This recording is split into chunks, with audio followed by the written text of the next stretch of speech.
전하, 신은 다만 조선으로 돌아가고 싶었을 뿐입니다.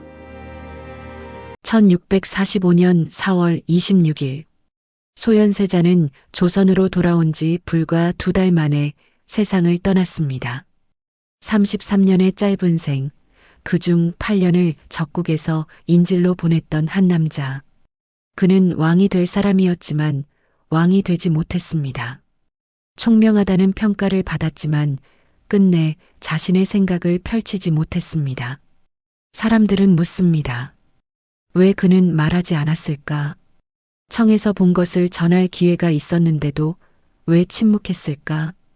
의심받고 있다는 걸 알면서도 왜 해명하지 않았을까? 그러나 정작 중요한 질문은 따로 있습니다. 그는 정말 말하지 않은 것일까요? 아니면 말할 수 없었던 것일까요? 한 사람이 평생에 걸쳐 선택한 침묵의 의미, 말하지 않음으로써 지키려 했던 것, 그리고 그 침묵이 결국 그를 어디로 이끌었는지. 소현세자의 생애가 시작됩니다. 어느 겨울 새벽 산실에서 첫 울음이 터졌습니다. 내관이 복도를 뛰어나가며 외쳤습니다. 원손이십니다. 기쁨보다는 긴장이 섞인 목소리였습니다.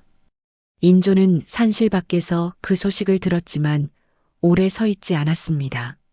다만 짧게 고개를 끄덕였을 뿐입니다. 이름은 서구로하라. 그날부터 그 아이는 이름보다 먼저 세자라는 호칭을 얻었습니다.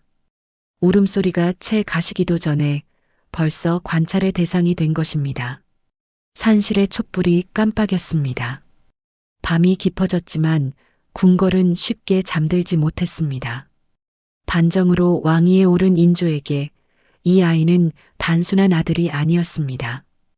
왕권의 정당성을 증명해줄 상징이었죠. 젖을 먹는 모습, 뒤집는 시기, 첫 발음까지. 평범한 아이라면 그저 성장의 기록일 뿐인 것들이 이 아이에게는 모두 보고서가 되었습니다. 세자가 처음 세자시강원에 들어가던 날, 어머니가 옷고름을 매만져 주었습니다. 두려워 마라, 서가. 그러나 어머니의 손은 떨리고 있었습니다.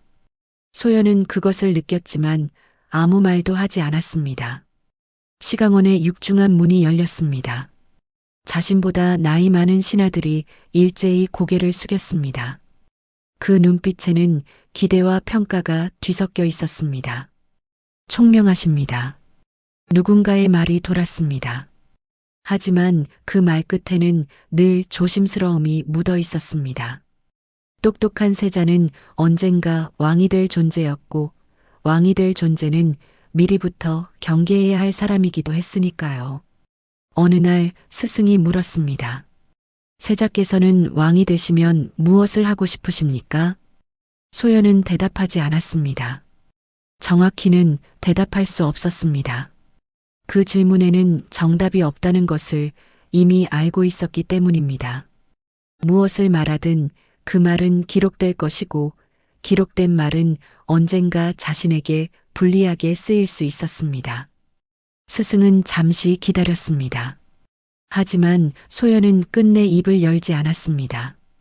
그날 이후 소연은 말하기보다 듣는 법을 먼저 배웠습니다. 어느 겨울날 대전에 불려 들어갔습니다. 아버지 인조가 창밖을 바라보며 서 있었습니다. 들어오너라. 소연은 조심스럽게 걸어 들어가 무릎을 꿇었습니다. 인조는 한참을 아들을 바라만 보고 있었습니다. 말이 없었습니다. 그 시선이 무엇을 찾고 있는지 소연은 어렴풋이 알 수 있었습니다. 이 아이는 과연 나를 배신하지 않을까? 반정으로 얻은 왕위는 인조에게 안정이 아니라 불안을 안겨주었습니다. 광해군을 내쫓고 왕이 되었다는 사실은 역으로 자신도 같은 방식으로 왕위를 잃을 수 있다는 두려움을 낳았습니다. 그 불안은 신하를 향했고 결국 가장 가까운 존재인 아들에게로 스며들었습니다. 오늘 강론에서 무엇을 배웠느냐? 맹자를 읽었습니다. 어떤 구절이더냐? 소연은 잠시 망설였습니다. 오늘 읽은 구절은 민익이 사직차지 군의경이었습니다. 백성이 가장 귀하고 사직이 그 다음이며 임금은 가벼운 존재라는 뜻이었죠. 하지만 그는 다른 구절을 말했습니다. 군군신신 부부자자를 배웠습니다. 이는 임금은 임금다워야 하고 신하는 신하다워야 하며 아버지는 아버지다워야 하고 아들은 아들다워야 한다는 뜻으로 각자의 신분과 위치에 맞는 도리를 다해야 한다는 유교의 근본 질서를 의미했습니다. 그 대답을 들은 인조의 얼굴이 조금 풀렸습니다. 그래, 그것이 바른 도리다. 소연은 물러나왔습니다. 복도는 길었고 발소리만 울렸습니다. 그날 소연은 깨달았습니다. 자신은 사랑받기보다 의심받지 않는 법을 먼저 배워야 한다는 것을. 아버지 앞에서 총명함을 드러내는 것은 위험했습니다. 그렇다고 어리석은 척할 수도 없었습니다. 정확히 그 중간 어디쯤에서 눈에 띄지 않게 존재해야 했습니다. 어느 가을밤, 소연은 서재에 혼자 앉아 있었습니다. 창밖으로 낙엽이 지고 있었고 방 안에는 촛불 하나가 켜져 있었습니다. 책을 펼쳤습니다. 맹자였습니다. 민익이 사직차지 군의경아. 소연은 그 구절을 소리내어 읽었습니다. 읽고 또 읽었습니다. 백성이 가장 귀하다. 임금은 가벼운 존재다. 이 말을 아버지 앞에서는 할 수 없었습니다. 스승 앞에서도 조심스러웠습니다. 누구에게도 물어볼 수 없었습니다. 질문은 의심을 낳고 의심은 위험으로 이어졌으니까요. 촛불이 깜빡였습니다. 밖에서 순찰 내관의 발소리가 지나갔습니다. 소연은 책을 덮었습니다. 하지만 질문들은 머릿속을 맴돌았습니다. 왕이란 무엇인가? 나라를 지킨다는 것은 누구를 위한 일인가? 답은 없었습니다. 다만 한 가지는 분명했습니다. 이 질문들을 혼자 품고 살아야 한다는 사실. 그는 사람보다 책을 택했습니다. 소리 없는 글자들 속에서만 마음을 풀어놓을 수 있었으니까요.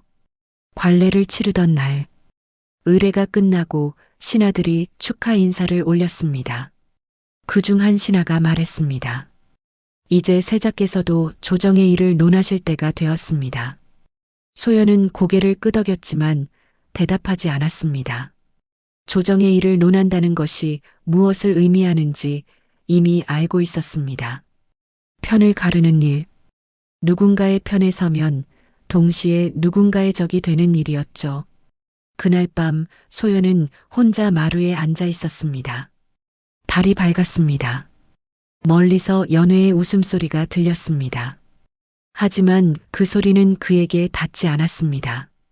궁궐에는 늘 사람들이 있었지만 진심으로 눈을 맞추는 이는 드물었습니다. 세자시강원의 신하들은 공손했지만 그 공손함 뒤에는 늘 목적이 있었습니다. 세자와 가까워지면 훗날 권력의 중심에 설 수 있다는 계산. 그들은 세자의 생각을 묻는 것이 아니라 세자의 입을 통해 나올 말을 미리 준비해 두고 있었습니다. 소연은 그것을 알고 있었습니다. 그래서 더욱 말을 아꼈습니다. 분노를 드러내기보다는 삼켰고 기쁨조차 절반만 표현했습니다. 조정은 단호한 결단을 요구했지만 소연은 성급함을 위험으로 인식했습니다. 그는 기다리는 법을 배웠고 판단을 미루는 법을 선택했습니다. 그것은 나약함이 아니었습니다. 살아남기 위한 방식이었습니다. 궁궐에서 가장 안전한 선택은 언제나 눈에 띄지 않는 것이었으니까요. 시간이 흘렀습니다.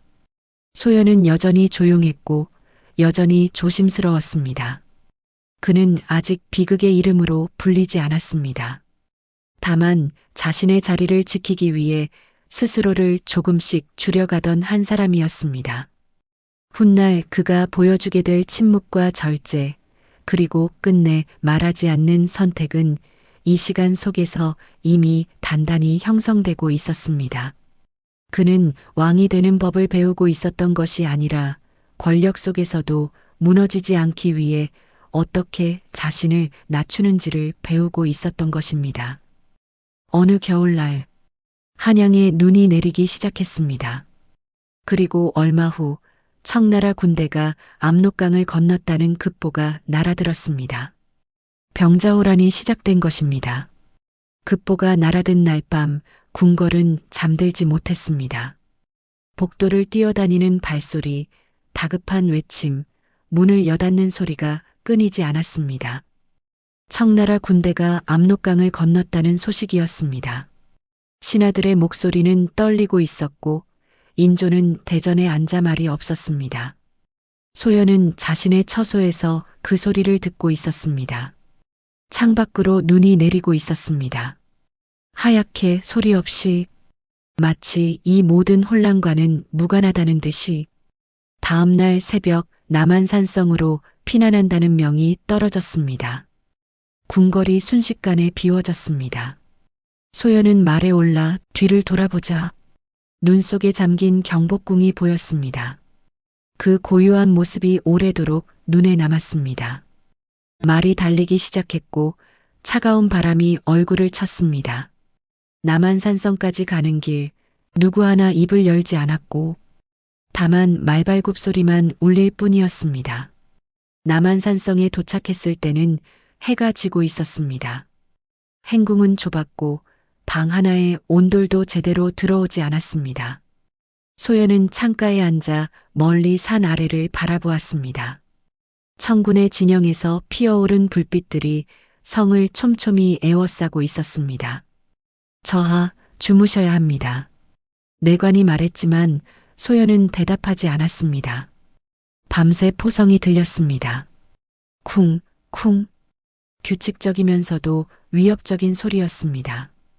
온돌은 이미 식어 있었고 손이 시렸습니다. 얼어붙은 창문에 손을 대니 손가락 끝부터 시린 감각이 차올랐습니다. 옆방에서 신하들의 논쟁 소리가 들렸습니다. 싸워야 합니다. 어떻게 싸운단 말입니까? 군사가 부족합니다. 명나라의 구원을 청해야 합니다. 목소리가 점점 높아졌다가 갑자기 조용해졌습니다. 아마도 인조가 입을 연 것 같았습니다. 하지만 무슨 말을 하는지는 들리지 않았습니다. 날이 갈수록 성 안의 공기는 무거워졌습니다. 양식이 떨어지기 시작했고 추위는 더 심해졌으며 병든 신하들이 늘어났습니다.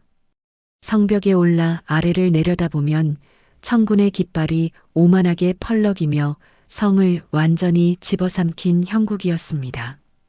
곁을 지키던 장수가 나갈 길이 없음을 한탄하자 소연은 그저 알고 있소라는 짧은 대답으로 매서운 바람을 견뎌냈습니다. 성벽 위의 바람은 더 매서웠습니다. 소연은 한참을 그 자리에 서 있었습니다. 48회째 되던 날 회의가 열렸습니다. 인조가 신하들을 모두 불렀습니다. 더는 버틸 수 없다. 인조의 목소리는 낮았습니다. 성문을 열겠다. 신하들이 울기 시작했습니다. 누군가는 무릎을 꿇고 애원했습니다. 전하, 다시 한번 생각해 주시옵소서. 하지만 인조는 고개를 저었습니다. 백성이 죽어가고 있다. 더는 안 된다. 소연은 그 자리에 함께 있었지만 아무 말도 하지 않았습니다. 다만 아버지의 옆 얼굴을 바라보았습니다. 처음으로 인조가 늙어 보였습니다. 성문이 열리던 날 아침 눈은 멈춰 있었고 하늘은 회색이었습니다. 소연은 말에 올랐습니다. 아버지 인조가 앞에 계셨습니다. 성문을 나서자 청군의 진영이 보였습니다. 말이 천천히 걸었고 발굽이 눈을 밟는 소리만 들렸습니다. 삼전도. 그곳에 이미 단이 마련되어 있었습니다. 청나라 황제가 앉아 있었습니다. 인조가 말에서 내렸고 소연도 내렸습니다. 무릎을 꿇으시옵니다. 누군가의 목소리가 들렸습니다. 인조가 무릎을 꿇었고 소연도 무릎을 꿇었습니다. 땅이 차가웠습니다. 진눈깨비가 내리기 시작했습니다. 309고 두레를 올리시옵니다. 인조가 고개를 숙였습니다. 이마가 땅에 닿았습니다. 한 번, 두 번, 세 번. 뒤에서 신하들의 통곡 소리가 들렸습니다. 소연은 고개를 숙인 채 눈을 감았습니다. 이것이 나라를 지키는 일인가? 대답은 없었습니다. 며칠 후 소연은 궁궐로 돌아왔습니다. 하지만 짐을 풀 시간도 없었습니다. 세자께서 인질로 가셔야 합니다. 신하의 말이었습니다. 소연은 놀라지 않았습니다. 이미 마음 한켠에서는 알고 있었습니다.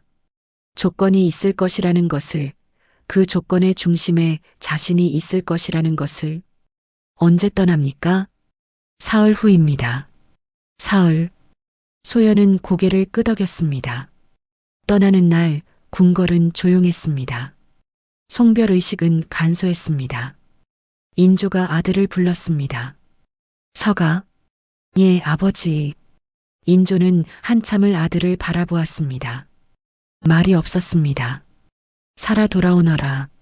그 말뿐이었습니다. 소연은 깊이 절했습니다. 명을 받들겠습니다. 인조는 더 이상 보지 않았습니다. 몸을 돌렸습니다.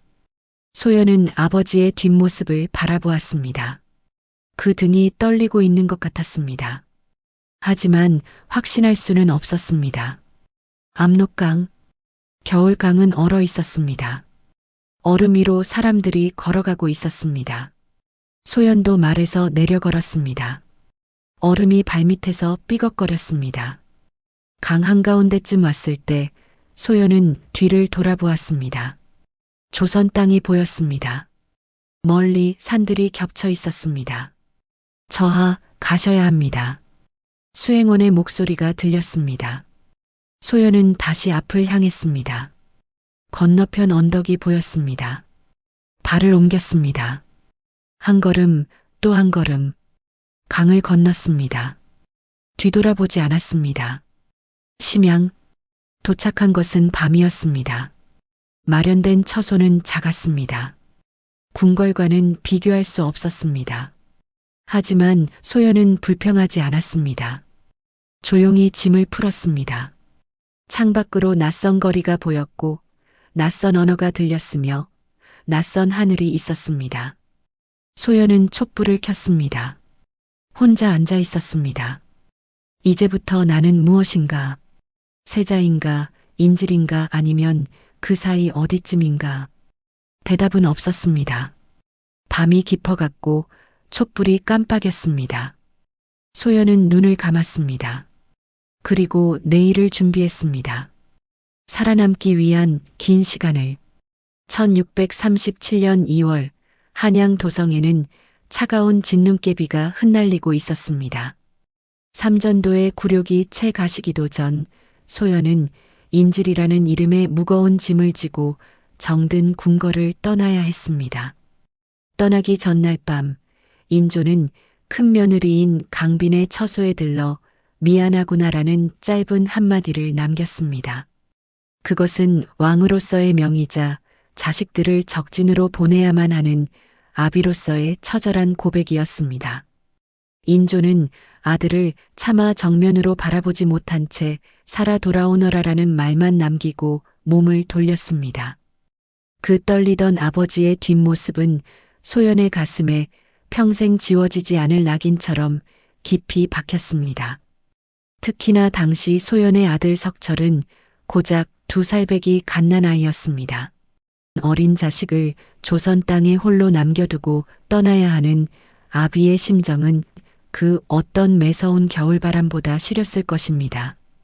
한양에서 심양까지는 본래 말로 달리면 한 달이면 충분히 닿는 길이었으나 소연의 행렬이 심양관에 도착하기까지는 무려 2달이라는 고통스러운 시간이 걸렸습니다.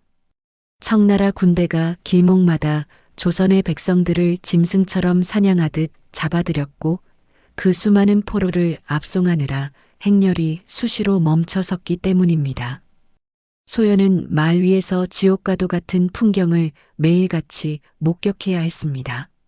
굴비처럼 줄줄이 밧줄에 엮여 질질 끌려가는 수십만 명의 백성들, 자식을 놓지 않으려 울부짖다 채찍에 맞는 어머니들의 비명이 만주의 sak풍을 타고 그의 귀를 찔렀습니다. 소연은 고삐를 쥔 손이 하얗게 질릴 정도로 입술을 깨물며 그 모든 참상을 가슴에 새겼습니다. 행렬이 전주를 지나갈 때였습니다. 비가 내려 길이 진창이 되자 신하들이 세자의 말이 편히 갈 수 있도록 길에 볏짚을 깔았습니다. 이를 본 소연은 가던 길을 멈추고 신하들을 꾸짖었습니다.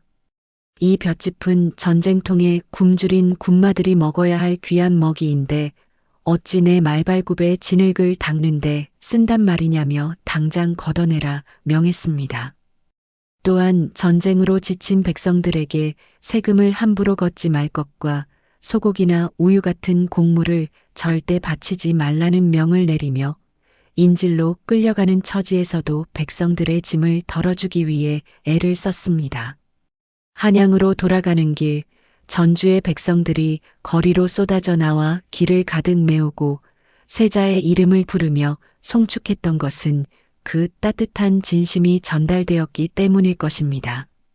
마침내 심양 성문에 들어섰을 때 소연을 맞이한 것은 웅장한 제국의 위용이 아니라 남탑거리에 형성된 거대한 노예시장의 통곡 소리였습니다. 그곳에는 짐승처럼 사고 팔리는 조선인포로 50만 명의 절규가 가득했습니다. 저하, 저희를 버리지 마옵소서 라며 울부짖는 백성들을 보며 소연은 눈을 감았습니다.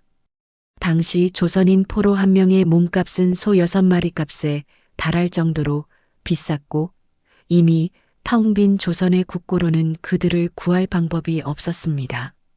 그 전까지 소연의 가슴 속에는 아버지의 원수를 갚겠다는 서슬퍼런 복수심이 가득했으나 이 처참한 현실을 목격하며 그의 분노는 서서히 다른 무언가로 변하기 시작했습니다. 복수라는 허울 좋은 명분보다 시급한 것은 백성의 생존이었고 의리보다 절실한 것은 실질적인 구원임을 그는 뼈저리게 깨달았습니다. 소현세자와 세자빈 강씨 일행이 머물게 된 심양관은 청나라 황궁인 심양고궁에서 불과 100여 미터 떨어진 곳에 자리하고 있었습니다. 웅장한 제국의 궁궐 그림자가 심양관의 낮은 담장을 덮고 있는 모습은 그들이 언제든 황제의 숨소리까지 들릴 듯한 감시 아래 있다는 압박이자 사실상의 창살 없는 감옥과도 같았습니다. 조선의 궁궐이 산세와 어우러진 포근함을 주었다면 이곳 심양의 건축은 인간을 짓누르는 거대한 질서 그 자체였습니다. 소연은 낯선 만주어 소리가 들려오는 심양관의 좁은 마당에 서서 자신이 이제 더 이상 일국의 왕세자가 아닌 제국의 처분을 기다리는 힘없는 인질임을 다시 한번 실감해야 했습니다. 심양에 도착한 첫날부터 조선의 법도와 제국의 규율은 정면으로 충돌했습니다. 청나라 관리들은 이곳의 법도에 여인이 가마를 타는 법은 없다며 세자빈 강씨를 강하게 윽박질렀습니다. 가마는 조선 세자빈의 존엄을 상징하는 마지막 보루였기에 함께 온 신하들은 당황하여 어찌할 바를 몰랐습니다. 그러나 강비는 망설임 없이 가마의 휘장을 걷고 밖으로 나와 스스로 말에 올라타는 파격을 보여주었습니다. 그것은 단순히 이동을 위한 선택이 아니었습니다. 조선의 법도가 통하지 않는 전혀 다른 세상에 던져졌음을 인정하고 그 안에서 살아남겠다는 결연한 의지의 표명이었습니다. 소연은 꼿꼿하게 허리를 펴고 앞서 나가는 아내의 뒷모습을 보며 새로운 시대의 질서에 적응해야 할 자신의 운명을 예감했습니다. 심양관 내부의 삶은 살얼음판을 걷는 듯한 긴장의 연속이었습니다. 함께 온 192명의 조선인 일행은 좁은 공간에 억류된 채 청나라의 감시를 받았고 외출은 엄격히 통제되었습니다. 청나라의 실세인 용골대와 마부대 같은 장수들은 예고도 없이 세자의 처소에 들이닥쳐 호통을 쳤습니다. 왜 명나라와 내통하는가? 왜 당장 군사를 보내지 않는가? 그들의 거친 목소리와 책상을 내리치는 소리가 방 안의 공기를 찢어놓을 때마다 소연은 인조가 남긴 가르침을 되새겼습니다. 지나치게 화를 내지도 말고 가벼이 보이지도 말라. 소연은 떨리는 손을 소매 속에 감춘 채 서늘한 눈빛으로 그들을 정면으로 응시하며 대답했습니다. 나는 다만 요구를 전달할 뿐 결정권은 내게 없다. 무소불위의 권력을 휘두르던 청나라 장수들도 이 조용한 세자의 당당한 기계 앞에서는 자기도 모르게 빠져들 수밖에 없었습니다. 공포보다 더 현실적인 문제는 영하 30도까지 떨어지는 혹한과 굶주림이었습니다. 청나라는 명나라와의 전쟁을 핑계로 심양관에 대한 식량 지원을 차갑게 끊어버렸습니다. 조선에서 보내오는 경비는 턱없이 부족했고 192명의 식구들은 한 끼 식사를 걱정하며 서로의 체온에 의지의 밤을 지새워야 했습니다. 땔감이 부족해 방 안에서도 하얀 입김이 서리는 추위 속에서 소연은 스스로에게 물었습니다. 명분을 지키며 여기서 죽을 것인가 아니면 이 거대한 제국을 베어 조선을 다시 세울 것인가. 그는 밤마다 촛불 아래 홀로 앉아 기록을 남기기 시작했습니다. 침묵하던 조선의 세자는 이제 제국의 차가운 규율 속에서 조선의 내일을 위한 처절한 적응을 시작하고 있었습니다. 심양의 봄은 조선의 봄보다 한참이나 늦게 찾아왔습니다. 얼어붙었던 호나의 강물이 풀리고 대지에 희뿌연 흙먼지가 날릴 무렵 소연은 청나라 황궁에서 열리는 연회에 참석하라는 전가를 받았습니다. 인질 생활 초기 그는 청나라 황제의 사냥이나 연회 참석 요구를 조선의 예법과 자신의 처지를 이유로 여러 번 거절해 왔습니다.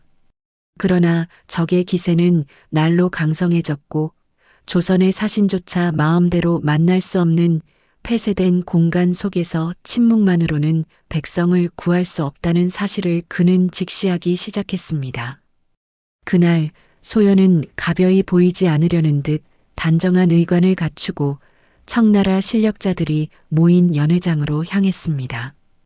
웅장한 대정전 앞에는 만주족 특유의 용맹함이 깃든 팔기군의 깃발이 펄럭이고 있었고 그 사이를 지나는 소연의 어깨 위로 수많은 적대적인 시선이 꽂혔습니다. 연회장 상석에는 청나라의 실질적인 실력자이자 훗날 섭정왕이 될 도르곤이 앉아 있었습니다. 그는 자신보다 불과 몇 살 많은 소연을 흥미로운 듯 바라보며 거친 목소리로 입을 열었습니다. 조선의 세자여, 그대의 아비는 남한산성에서 우리 황제 앞에 무릎을 꿇었거늘 어찌 그대의 눈빛은 여전히 꺾이지 않은 숲처럼 푸른 것인가. 도르곤의 도발적인 물음에 연회장은 찬물을 끼얹은 듯 고요해졌습니다. 곁에 있던 용골대와 마부대 같은 장수들은 세자의 대답 여하에 따라 당장이라도 호통을 칠 기세로 책상을 내려다보고 있었습니다. 소연은 잠시 눈을 감았습니다. 가슴속에서는 삼전도의 치욕과 압록강을 건너며 보았던 백성들의 비명이 불길처럼 치솟았습니다. 그러나 그는 분노를 터뜨리는 대신 아버지 인조가 떠나기 전 남겼던 지나치게 화를 내지도 말고 가벼이 보이지도 말라는 가르침을 떠올렸습니다. 소연은 천천히 고개를 들어 도르곤의 눈을 정면으로 응시했습니다. 그의 목소리는 낮았지만 넓은 연회장을 가득 채울 만큼 단단했습니다. 죽고 사는 일은 다 하늘의 뜻에 달려있는 것인데 내 무엇이 두려워 눈빛을 흐리겠소. 다만 내가 여기 온 것은 짐승처럼 끌려온 내 나라 백성들의 눈물을 닦을 길을 찾기 위함이요.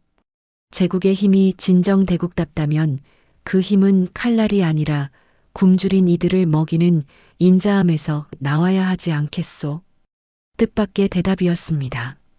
비굴하게 목숨을 구걸하거나 헛된 명분으로 대들 것이라 예상했던 청나라 관리들은 이 조용한 세자의 당당함에 자기도 모르게 빠져들기 시작했습니다. 도르고는 한동안 소연을 묵묵히 바라보다가 껄껄거리며 웃음을 터뜨렸습니다. 그는 옆에 있던 잔을 들어 소연에게 권하며 나직하게 의조렸습니다. 조선의 세자는 생각보다 훨씬 흥미로운 사람이군. 그대의 말대로 제국의 질서는 힘만으로 세워지는 것이 아니지. 그날의 만남은 소연에게 거대한 전환점이 되었습니다. 그는 적을 그저 증오해야 할 대상이 아니라 조선이 살아남기 위해 협상하고 설득해야 할 실체로 인정하기 시작했습니다. 도르곤 역시 소연을 단순한 볼모가 아닌 대화가 통하는 격조 높은 인간으로 대우하기 시작했습니다. 계산 없는 당당함과 절제된 언어가 빚어낸 이 운명적인 첫 만남은 훗날 심양관이 단순한 감옥에서 조선의 외교 창구로 거듭나는 중요한 씨앗이 되었습니다. 연회를 마치고 돌아오는 길, 소연은 밤하늘에 떠있는 달을 보며 생각했습니다. 적의 심장부에서도 진심은 통할 수 있다는 것, 그리고 침묵보다 강한 것은 자신을 잃지 않는 단단한 마음이라는 것을 말입니다. 그는 좁은 심양관 방으로 돌아와 촛불을 켜고 그날 마주했던 도르곤의 눈빛과 청나라 장수들의 기색을 꼼꼼히 기록하기 시작했습니다. 그것은 인질로서가 아니라 조선의 미래를 짊어진 한 인간으로서 마주한 거대한 세상에 대한 첫 번째 응답이었습니다. 심양관에 굳게 닫혀있던 문이 조금씩 열리기 시작한 것은 역설적이게도 가장 낮은 곳 차가운 흙가닥에서부터였습니다. 인질 생활이 길어지자 청나라는 조선 일행에게 더 이상 식량을 대줄 수 없으니 스스로 농사를 지어 먹으라는 일방적인 통보를 내렸습니다. 이는 왕세자 부부에게는 크나큰 위기이자 모욕이었으나 소연은 이를 새로운 기회로 삼기로 했습니다. 그는 신하들의 반대를 뒤로하고 직접 농사 현장을 챙겼고 세자빈 강씨는 안악들과 함께 흙을 일구며 무엇을 심고 어떻게 거둘지를 밤낮으로 고민했습니다. 유목 생활에 익숙해 농사 기술이 서툴렀던 청나라 사람들에게 소연의 농장에서 수확한 질 좋은 곡식과 채소는 그야말로 경이로운 구경거리였습니다. 조선인 특유의 성실함으로 일구어낸 사보의 광활한 농장에서는 청나라의 것보다 훨씬 뛰어난 품질의 농작물들이 쏟아져 나왔습니다. 소연은 이 수확물들을 단순히 배를 채우는 용도로만 쓰지 않았습니다. 그는 조선의 뛰어난 종이와 담배, 그리고 농장에서 정성껏 키운 제철 과일들을 청나라 실력자들에게 정중한 안부 인사와 함께 보냈습니다. 그것은 어떤 거창한 요구를 하기 위해서가 아니라 낯선 땅에서 마주한 이들에 대한 인간적인 예우이자 세련된 외교의 시작이었습니다. 처음엔 세자를 압박하고 거칠게 호통치던 용골대와 마부대 같은 청나라 장수들도 점차 달라지기 시작했습니다. 소연은 그들이 무례하게 굴 때도 결코 감정적으로 흔들리지 않았습니다. 오히려 그들의 건강을 묻거나 소소한 선물을 건네며 적대감의 벽을 조금씩 허물어뜨렸습니다. 청나라 최고의 실력자였던 도르곤 역시 소연의 이런 담담하면서도 격조 높은 태도에 매료되었습니다. 소연은 도르곤과 자주 교류하며 각종 현안에 대해 의견을 나누었고 때로는 선물을 교환하며 조선의 이익을 위한 청탁을 부드럽게 건네기도 했습니다. 이러한 신뢰는 심양관을 단순한 감옥에서 국제적인 외교와 무역의 중심지로 탈바꿈시켰습니다. 세자빈 강씨는 탁월한 경영 능력을 발휘하여 청나라 왕족들과 물물 교환을 하며 막대한 부를 쌓았습니다.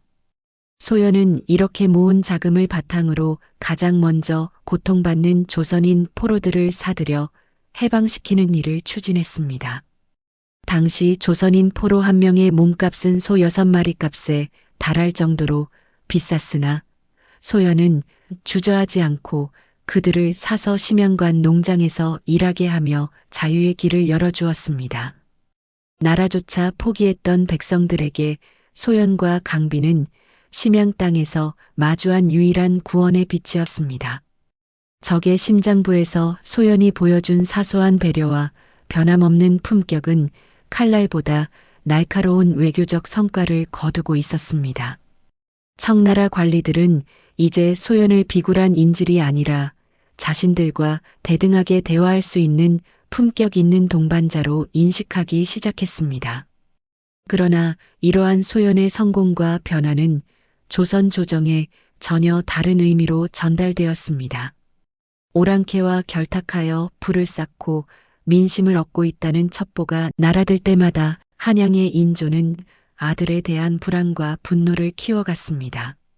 명분과 의리만을 고집하던 조선의 사대부들에게 소연의 실용적인 행보는 배신이자 위협으로 비춰졌고 이는 훗날 마주할 거대한 비극의 그림자가 되어 심양관의 담장을 조용히 넘고 있었습니다. 심양관의 담장 너머로 성취의 소식이 전해질수록 한양의 궁궐에는 서늘한 의심의 그림자가 짙게 깔리기 시작했습니다. 소연세자가 농사를 지어 막대한 부를 쌓고 청나라의 실력자들과 어깨를 나란히 한다는 소식은 아버지 인조에게는 아들의 총명함이 아닌 왕위를 위협하는 거대한 칼날로 다가왔습니다. 누군가 자신을 밀어내고 새로운 왕을 세울 수 있다는 불안에 평생을 시달려야 했습니다. 그런 인조의 귀에 청나라가 인조를 패하고 세자를 왕으로 세우려 한다는 참혹한 소문이 들려왔을 때 부자 사이의 신뢰는 이미 돌이킬 수 없는 강을 건너고 있었습니다. 이 갈등의 틈을 파고든 것은 인조의 총애를 독차지하던 후궁 조소용이었습니다. 그녀는 심양관에 머무는 내시와 시녀들을 포섭하여 세자 부부의 일거수일투족을 감시하게 했습니다. 조소용은 세자가 장사를 해서 모은 재물로 청나라 실력자들에게 뇌물을 바치고 있으며 이미 마음은 조선이 아닌 청나라에 가 있다는 독 섞인 참소를 매일같이 인조의 귀에 흘려넣었습니다. 인조는 점차 아들을 적국의 볼모가 아닌 자신의 자리를 노리는 가장 강력한 정적으로 여기기 시작했습니다. 세자가 조선에 살아 돌아오길 바랐던 아버지의 마음은 이제 아들이 돌아와 자신을 무너뜨릴지도 모른다는 공포로 변해버렸습니다. 세자에게 닥친 첫 번째 시련은 인간으로서 차마 견디기 힘든 비정함이었습니다. 심양 생활 7년째 되던 해 세자빈 강씨의 아버지인 강석기가 세상을 떠났습니다. 강비는 평소 아버지를 뵙지 못한 죄스러움에 오열하며 잠시만이라도 귀국하여 빈소를 지키게 해달라고 간청했습니다. 그러나 인조는 이를 단칼에 거절했습니다. 신하들이 천륜에 어긋나는 일이라며 눈물로 호소했지만 인조는 세자빈이 부친의 빈소를 찾는 것은 왕실법도에 없는 예라는 궁색한 변명을 내세워 며느리의 발길을 막아섰습니다. 세자는 이 소식을 듣고도 아무 말도 하지 않았습니다. 다만 먼 하늘을 바라보며 깊은 한숨을 내뱉었을 뿐입니다. 그 침묵은 분노를 넘어 자신이 지켜야 할 가족조차 보호할 수 없는 비참한 현실에 대한 처절한 수능이었습니다. 두 번째 시련은 세자가 가져온 새로운 세상에 대한 거부였습니다. 세자는 청나라가 북경을 점령했을 때 그곳에서 아담샬 신부를 만나 서양의 과학 문명과 천주교를 접하며 큰 충격을 받았습니다. 그는 지구가 둥글다는 것을 보여주는 지구이와 천문 서적들을 정성껏 챙기며 이것이 병든 조선을 살릴 씨앗이 되리라 믿었습니다. 그러나 귀국 후 인조 앞에 내놓은 이 선물들은 오히려 독이 되었습니다. 전해지는 야사에 따르면 세자가 청나라 황제가 준 귀한 벼루를 내놓자 인조는 오랑캐의 물건을 자랑하느냐며 격분하여 그 벼루를 세자의 머리를 향해 집어던졌다고 합니다. 사실 여부를 떠나 이 기록이 역사에 남았다는 것은 당시 인조가 세자를 향해 가졌던 적대감이 얼마나 서슬퍼런 것이었는지를 단적으로 보여줍니다. 인조는 세자가 가져온 서양의 서적과 물건들을 사악한 학문이라 규정하고 모두 국고에 환수하여 잠가버렸습니다. 조선을 바꿀 수 있었던 절호의 기회는 그렇게 차가운 창고 속에서 썩어갔습니다. 소현세자는 자신이 8년 동안 겪은 고초와 그 안에서 얻은 깨달음이 아버지에 의해 부정당하는 것을 지켜보며 더욱 깊은 침묵 속으로 침잠했습니다. 그는 해명하지 않았고 변명하지도 않았습니다. 누군가에게 자신의 진심을 말하는 순간 그것이 또 다른 모함의 불씨가 될 것임을 이미 뼈저리게 알고 있었기 때문입니다. 심양관의 밤은 이제 고요하다 못해 적막했습니다. 소연은 어둠 속에서 홀로 촛불을 켜고 아담샬에게 받은 서책들을 손으로 어루만졌습니다. 조선의 사대부들이 명나라에 대한 의리라는 허상에 매달려 있을 때 그는 이미 무너져가는 세계의 끝에서 새로운 시대의 서광을 보았습니다. 하지만 그 빛을 조선의 땅에 비추기에는 아버지가 쌓아 올린 의심의 벽이 너무나 높고 단단했습니다. 소연은 붓을 들어 마지막이 될지도 모르는 기록을 남겼습니다. 침묵은 비겁함이 아니라 아직 오지 않은 시간을 기다리는 씨앗의 인내라고 말입니다. 그는 자신을 향해 좁혀오는 비극의 올가미를 느끼면서도 끝까지 세자로서의 품위를 잃지 않으며 그 거대한 고독을 묵묵히 견뎌내고 있었습니다. 소현세자가 한양 도성으로 들어오던 날 거리에는 수많은 백성이 인산인해를 이루며 세자의 이름을 부르고 환호했습니다.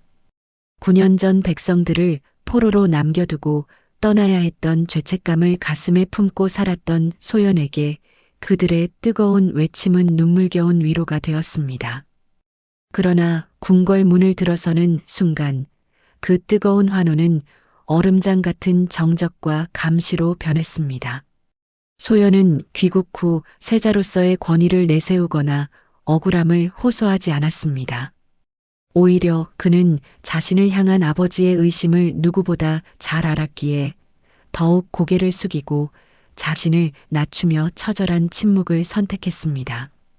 백성들이 그를 조선의 희망이라 칭송할수록 궁궐 안에서의 고립은 더욱 깊어만 갔습니다. 인조는 세자를 모시는 시강원 관리들이 그를 마중 나가는 것조차 금지했고 세자가 조정의 신하들과 만나는 모든 통로를 차단하여 사실상 유폐나 다름없는 상태로 만들었습니다.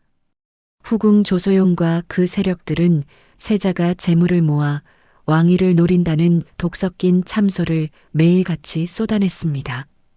소연은 화려한 궁궐 한복판에서도 철저하게 혼자였으며 자신을 향한 모함과 소문에도 일절 해명하지 않았습니다. 밤마다 소연은 창밖을 바라보며 자신을 환대하던 백성들의 얼굴과 자신을 거부하는 아버지의 시선을 동시에 떠올렸을 것입니다. 그의 겸손은 비겁함이 아니라 권력의 광기 속에서 끝까지 인간의 품위를 잃지 않으려는 고결한 고독이었습니다. 의심과 질투가 독버섯처럼 피어오르는 궁궐에서 소현세자가 유일하게 무거운 마음을 내려놓고 숨을 쉴 수 있었던 곳은 어린 자녀들이 머무는 작은 방이었습니다. 9년 전 청나라로 끌려갈 당시 고작 2살이었던 맏아들 석철은 어느덧 10살의 듬직한 소년이 되어 아버지를 맞이했습니다. 떡국도 제대로 떼지 못한 갓난아이를 차가운 조선 땅에 홀로 두고 떠나야 했던 아비의 미안함은 장성한 아들의 손을 잡는 순간 걷잡을 수 없는 뜨거운 회한이 되어 밀려왔습니다. 소연은 아들의 훌쩍 자란 키를 가늠해보며 자신이 타국에서 보낸 잃어버린 9년의 세월이 이 아이의 성장에 고스란히 담겨 있음을 깨달았습니다. 소연은 아이들과 함께하는 시간만큼은 제국의 질서나 조정의 당파 싸움 같은 무거운 주제를 일절 입에 올리지 않았습니다. 대신 그는 아이들을 무릎에 앉히고 심양의 사하보 농장에서 흙먼지를 뒤집었으며 직접 씨를 뿌리고 곡식을 거두었던 그 치열한 생존의 기록을 소박한 옛날 이야기처럼 들려주었습니다. 땅은 정직하단다. 땀을 흘린 만큼 돌려주는 법이지. 소연의 낮은 목소리가 방 안을 채울 때면 아이들의 눈망울은 아버지가 마주했던 낯선 세상에 대한 호기심으로 반짝였습니다. 그는 아이들에게 청나라에서 가져온 신기한 물건들을 보여주며 세상을 편견 없이 바라보는 법과 어떤 가혹한 상황에서도 사람에 대한 인자함을 잃지 말아야 한다는 도리를 가르쳤습니다. 하지만 이 소박한 평온은 언제 깨질지 모르는 살얼음판과 같았습니다. 세자가 아이들과 웃음꽃을 피우는 그 순간에도 문 밖에서는 후궁 조소용이 보낸 시선들이 그들의 일거수일투족을 감시하고 있었습니다. 소연은 가끔 이야기를 멈추고 창밖의 어둠을 응시하곤 했습니다. 비록 몸은 고국에 돌아와 있었으나 자신을 향해 서서히 좁혀오는 비정한 권력의 올가미를 그는 본능적으로 느끼고 있었습니다. 아들의 손을 꼭 잡은 그의 손등에는 푸른 핏줄이 돋아났습니다. 그것은 자신에게 닥칠 비극보다도 자신이 남겨두고 가야 할 이 어린 생명들의 앞날에 대한 깊은 걱정과 두려움의 표현이기도 했습니다. 소연에게 자녀들과의 일상은 자신이 이루지 못한 새로운 조선의 꿈을 대신 심어줄 유일한 비옥한 토양과도 같았습니다. 그는 아담샬 신부에게 배운 진리의 빛이 언젠가 이 아이들의 세대에서 찬란하게 피어나길 간절히 소망하며 다가올 운명의 폭풍 앞에서도 마지막까지 아비로서의 존엄과 책임을 다하려 애썼습니다. 아이들의 맑은 웃음소리가 궁궐의 무거운 정적을 깰 때마다 소연은 그 짧은 행복을 영원처럼 가슴에 새겼습니다. 그것은 33년이라는 짧은 생의 마지막 페이지를 장식하는 가장 인간적이고도 슬픈 기록이었습니다. 1645년 4월 고국으로 돌아와 새로운 조선을 꿈꾸던 소현세자의 시간은 너무도 허망하게 멈춰 섰습니다. 귀국한 지 불과 2달 가벼운 학질 증세로 병석에 누운 지 사흘 만에 세자는 33살의 짧은 생을 마감했습니다. 실록의 사관은 그날의 참혹한 모습을 차마 붓으로 다 옮기지 못할 만큼 생생하게 기록하고 있습니다. 세자의 시신은 온통 검은 빛이었고 이목구비의 7구멍에서는 검붉은 선혈이 낭자하게 흘러나와 있었습니다. 얼굴의 반쪽을 검은 천으로 덮어두었으나 바로 곁에 선 사람조차 얼굴빛을 분별할 수 없을 정도로 그 모습은 흡사약물에 중독되어 죽은 사람과 같았습니다. 아들의 의문스러운 죽음 앞에서 아버지 인조가 보여준 태도는 비정함을 넘어 잔인하기까지 했습니다. 인조는 세자를 치료했던 의관 이영익을 처벌하라는 신하들의 빗발치는 요구를 단칼에 거절했습니다. 오히려 장례 절차를 극도로 축소하여 일반 사대부보다 못한 3일장으로 서둘러 입관시켰고 시신을 직접 볼 수 있는 염습 과정조차 측근 종친 몇 명을 제외하고는 아무도 참관하지 못하게 막았습니다. 9년 동안 차가운 적국에서 아버지를 대신해 고초를 겪었던 아들에 대한 마지막 예우는커녕 마치 그 죽음에 담긴 진실을 서둘러 묻으려는 듯한 모습이었습니다. 비극은 세자의 죽음에서 그치지 않았습니다. 세자가 떠난 뒤 인조의 증오는 남겨진 가족들에게 향했습니다. 소연의 아내 세자빈 강씨는 시아버지를 독살하려 했다는 누명을 쓰고 궁궐에서 쫓겨나 사약을 받았습니다. 그녀가 세상을 떠난 지 1년 만에 소연의 세 아들은 죄인의 자식이 되어 먼 제주도로 유배를 떠났습니다. 심양 땅에 남겨졌던 맏아들 석철을 비롯한 두 아들은 유배지에서 차가운 죽음을 맞이했습니다. 한때 조선의 희망이라 불리던 세자의 일가는 그렇게 역사의 뒤안길로 처참하게 사라져갔습니다. 소연은 죽음이라는 가장 긴 침묵 속으로 들어갔지만 그가 지키려 했던 가치와 새로운 세상을 향한 갈망은 아직 끝나지 않은 질문으로 역사에 남게 되었습니다. 소현세자가 묻힌 묘역은 왕세자의 무덤이라고는 믿기 어려울 정도로 가파른 언덕 위 외진 곳에 자리하고 있습니다. 다른 왕족들의 무덤에 세워지는 웅장한 문인석이나 무인석도 없이 그저 조용한 침묵만이 그 자리를 지키고 있습니다. 33년이라는 짧은 생에 그중 8년을 인질로 보냈고 왕이 되지 못한 채 세상을 떠난 그를 역사는 비운의 왕세자라 부릅니다. 하지만 350년이 흐른 오늘 우리는 그가 실패한 인생이 아니었음을 다시 한번 깨닫게 됩니다.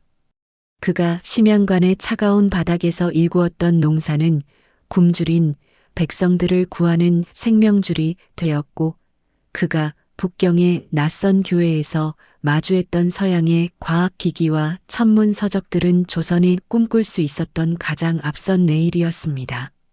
인조에 의해 창고 속에 갇혀 썩어가던 그 지식의 씨앗들은 150년이 흐른 뒤 정조대왕과 정약용에 의해 다시 피어났습니다.